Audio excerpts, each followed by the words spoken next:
Merhaba Oyungezerler. BlizzCon 2019'da Hearthstone'un kart tasarımcısı Dean Ayala ve yapımcısı Melissa Corning'le röportaj yapma fırsatı bulduk. Keyifli seyirler. Hi. Hi. Can you please firstly introduce yourselves for us? Sure, I'm Dean. I'm a card designer on the Hearthstone team. I'm Melissa Corning, a producer on the Hearthstone team. Thank you. With the new expansion, Descent of Dragons, the game gets a bit spookier, I guess. I mean, there are lots of dead dragons around. So, can we say the game is in theme gets a little darker from now on?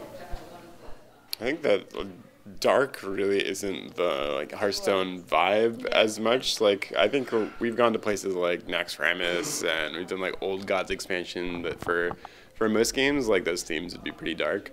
But for Hearthstone, there's kind of the Hearthstone spin on things where it's a story being told from a tavern and there's going to be some fun characters. And so Descent of Dragons is I think from a cinematic perspective, it's one of the more epic sort of battle sort of themes, but there's still going to be some light whimsical Hearthstone stuff in there. Probably going to be some cute characters and a bunch of characters that are cracking jokes and that sort of thing. So I think it'll still stay in Hearthstone's light theme.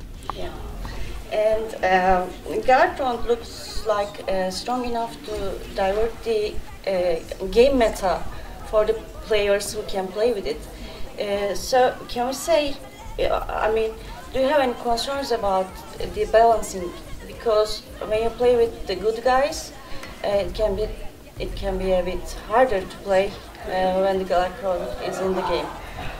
I think the idea with any expansion is that I'm glad that people think that Galactron is super powerful, and we hope that he's played and he's some meta powerful, but not so much more powerful than the other stuff. I think there's a lot of cards in the good guy classes that are also really fun and interesting and can stack up pretty well versus Galactron stuff. So no matter what class you play, we hope at least that there's going to be something powerful out there so you can be competitive. Hearthstone and World of Warcraft have a lot of overlap. Almost every Hearthstone story takes place in some Warcraft region. So, can we expect a new expansion set in the Shadowlands? Shadowlands is actually one of the, because we've known obviously the World of Warcraft team is gonna make Shadowlands, right? And that's gonna be a little far in the future for them. So the idea of us doing Shadowlands is actually something that came up. We explored it a little bit. We looked at a bunch of concept art for Shadowlands, and I think maybe that's still something that we could do at some point, but not really any time in the near future. Mm-hmm. And will you be adding some PvE content soon, like you always do? Sorry, what was the question? PvE. Oh, PvE, yeah. So just like Rise of Shadows and Saviors of Uldum both had single-player content, Descent of Dragons will also have single-player content that releases after the expansion in January.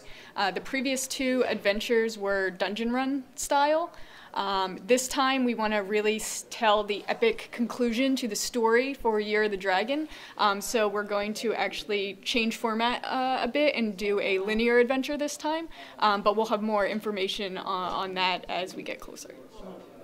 At one of the earlier interviews we had with you, not specifically with you, but with the team, we heard that you mentioned that you were thinking about permanently implement the dual class mechanics of the Saviors of Uldum to the gameplay. Do you guys carry on with the idea? Dual classes mechanics? Sure, I think does that mean, I guess I'm not really sure exactly what that's referring to, because we've had stuff like Tri-Class from some previous expansions where you could use a card in multiple different classes, but that hasn't really been something that we've gone back to. So I think it's a cool idea, but I'm not really sure what whoever you talked to was referring to. Yeah, I can't remember the name, but it sounds cool, but not in this expansion. Yeah. Okay then. So I'll jump to the mod Battlegrounds. It's an interesting idea actually to see the auto battle mod in a card game. I would like to ask, how come did you come up with the idea to make it happen in a card game, auto battle mode? And so it actually started as a single designer on the events team had been playing a lot of the auto battler genre and wanted to try and basically turn that in, like, how would this look in Hearthstone?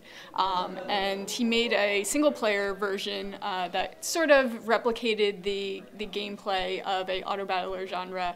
And as more people played it, they were like, this doesn't really hit the mark, but there's definitely something here. And as more designers kind of got started helping out, it really just kind of grew from there. And the big step that we really took was when we decided we want this to be an 8-player game mode. And we definitely put a lot of effort and resources into getting that technology, and that really kind of brought this game mode to life to us, and we're really excited that it worked out. The main reason is that it's fun. Like we're constantly prototyping stuff, and not everything that we make ends up releasing. I think anytime you work on a game, you're working in game design. You're trying to make a bunch of things that you think are fun, and then you fail most of the time, and then the things that you think are best end up making it to the live environment. So this is another one of those things where we're experimenting and someone had a cool idea, and the reason it exists now is because like we played it so much and the entire office was playing it so much that we knew that like this was a really, really fun thing, not just for people that have been playing a ton of Hearthstone, but I think you could come back to Hearthstone pretty easily and play a bunch of battlegrounds, and I think it's going to be like really like accessible for a lot of people and also have a lot of depth. Like we have some players that are, you know, basically like former professional Hearthstone players that are like they're playing this mode for, you know, they played it for like 100 hours at this point. So there's a lot of depth there, and I think people really like it. In Battlegrounds, do all players will be playing the same card pool all the time, or do you plan some new decks, packs, special cards? I mean, what is the monetization model of it? So it's free to play. You don't use any cards from your collection, so that, like Dean was saying, a brand new player can come in and enjoy it with the exact same pool of cards that everyone else has. We do have kind of some bonuses that you can unlock by earning Descent of Dragons card packs for 10, 20, and 30 packs, but doesn't actually change how the game plays. So there will be some microtransactions? Not currently. No. It's like there's some bonuses that you get by like just owning more packs of the expansion.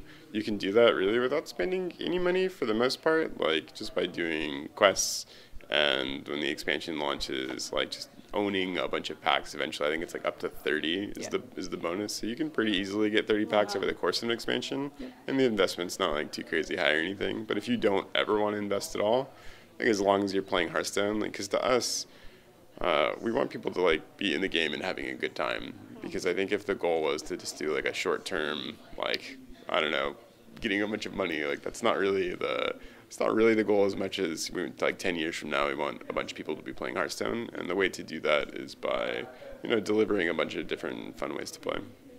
Yeah, and when it comes to like adding new cards, I think that's really how the player base reacts. If they really enjoy this and give feedback of, you know, there's a new gameplay mechanic that we'd really like to try out in this game mode, then we can totally kind of react to that and see what we want to do. How does the matchmaking system for Battlegrounds, is it going to be random or? It's match made. Yeah. So there's a ranking system and there's an MMR value, and it'll go up and down depending on like your placement. So I mean, if you're you know match made against people who are mostly your same skill level and you get 5th place, your rating will go down and you'll get matched with people who are, you know, have a slightly lower rating. It works pretty similar to a lot of games in that sense. There are some new competitors on the way. You know about them, I guess.